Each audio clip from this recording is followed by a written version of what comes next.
Now, I warmly welcome Mr. Jose Perez. Jose is the UNFPA representative in Honduras. He has worked with the UNDP as a program officer in poverty reduction and Millennium Development Goals. And he was also in charge of the Human Development Report for Panama in 2014. That's not all.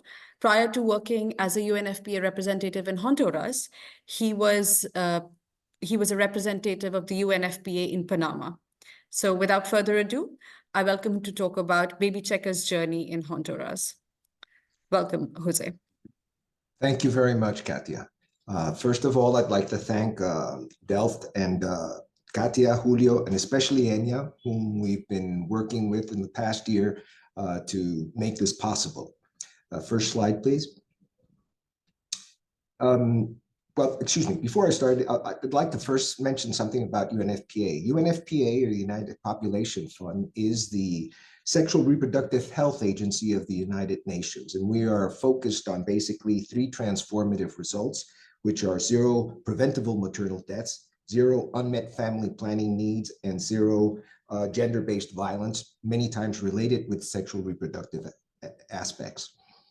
How it all started? Well, in November 2022, I had the pleasure of hearing Enya's presentation on a webinar about the role of artificial intelligence in achieving good health and well-being. UNFPA has been very adamant about looking at innovation as a way to leapfrog and advance in many of the issues in reducing preventable maternal deaths.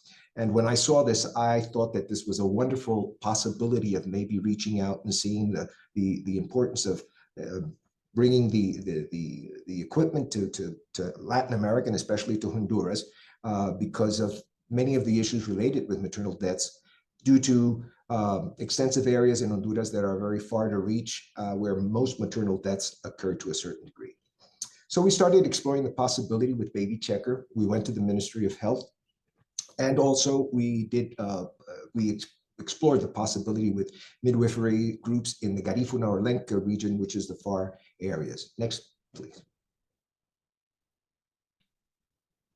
Just to give you a brief country context, Honduras has a population of 9.3 million.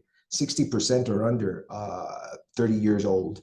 And in that reality, Honduras has been very much affected by national environmental disasters, hurricanes, and whatnot. So 2.8 million of the population is in need of humanitarian assistance. When we look at many of the ratio of maternal mortality, from 61 per 100,000 live births, it shot up after the pandemic to 125. And this really perpetuated a situation that was very critical for us. And one of the issues was the institutional care, which was the causant of many of maternal deaths. So just to, and in a very, also high levels of poverty, which are another element that perpetuate many of these difficulties. Next, please. So we strategized an institutional approach, and what we did was first we compiled data on the most critical areas in the territory. We analyzed the main causes of maternal mortality, and half of them, curiously, were related with women who had even up to 4 antenatal care visits. So this was really shocking, because normally it was much less the antenatal care provisions that would generate maternal deaths. But then we also looked at there was low quality medical attention in these visits. It's not so much the number, but the quality of the care that was given. So if you went to an antenatal care visit and you didn't have the reagents to do the medical test, if you didn't have the equipment to do it, or simply there was not a good arrangement with the participation of the medical staff, then you would have difficulties. Also, lack of professional medical staff in remote areas and well-trained personnel, definitely. And on another case, there was overcrowding in general hospitals. So many medical appointments were unfortunately not being able to be done because they had to postpone the visits. And of course, as someone mentioned before, the cost for a woman traveling from a rural area to a general hospital is a factor that deters maybe the possibility of searching or looking for better care. Next, please. So when we looked at in the year 2022, there were 83 maternal deaths Funny enough, it was, well, funny enough, not. Basically, it wasn't due to community deaths, it was more institutional deaths.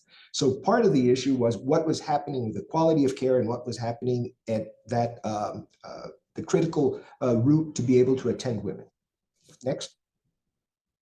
And as I mentioned before, out of 45% of those cases, women had already 4 and more antenatal care. So this was in the reflection of what was happening to the quality of care.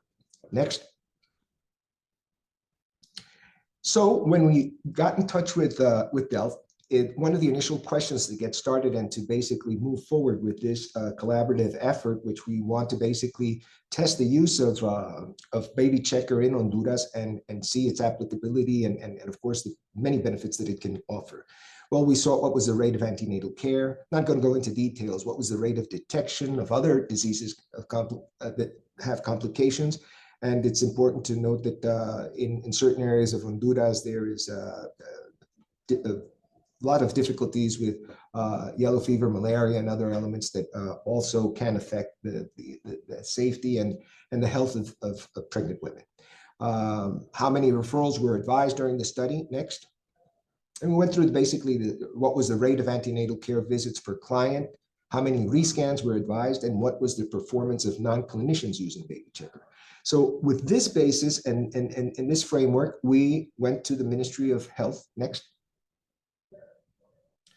And we basically we were doing advocacy, let's say, for overcoming the resistance to artificial intelligence. As you can imagine, in many areas of the world, of course, artificial intelligence is being demonized in certain aspects, but very specifically in the medical field, it is very important. And we see the capability to improve the quality of care that medical personnel can provide because of all the benefits it has. So we presented the idea to the Minister of Health in an informal lunch. And this was not making it overly,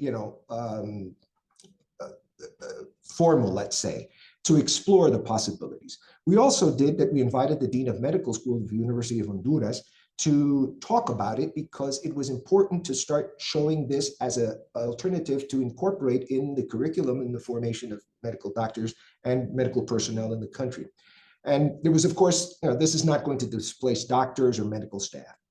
Many of the elements were, well, it's not reliable, is it secure? And basically what was explained was the use of algorithms that would allow to be able to hone in and be much more precise. And in the more that we would use it, it would allow for us to be more specific. And it was a perfect opportunity to incorporate this and not be resistant against it.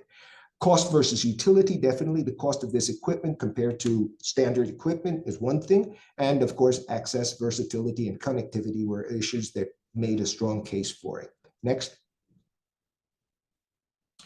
And it was important, and I'd like to make sure that there was also internal and external red tape, bureaucratic procedures. On one hand, the Ministry of Health had to do legal reviews and acceptance on behalf of the ministry before we brought in the equipment because of course, they would have to be incorporated and part of this. And on the other hand, even internally within the UN, with our all the need for our units that basically is the supply chain and management unit, it's called.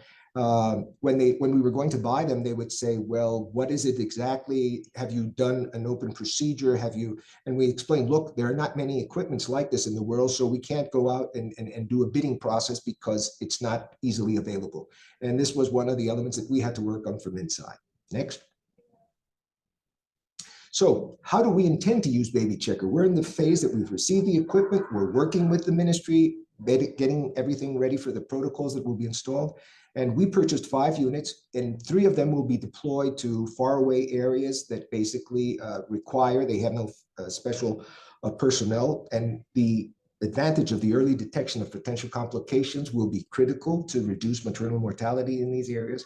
But we are also going to use 2 of these units in the main hospitals that turn the largest maternal wards, so we can get a much further capacity to analyze and use the equipment locally, and also do extension work with students and the medical faculty here in Honduras. So this is where we are right now. And once again, I'd like to highlight the excitement and as Julio said, how to transmit the compliance. And we're very happy to be involved. And we foresee much benefits for the benefit of the most left behind populations in Honduras. And thank you very much.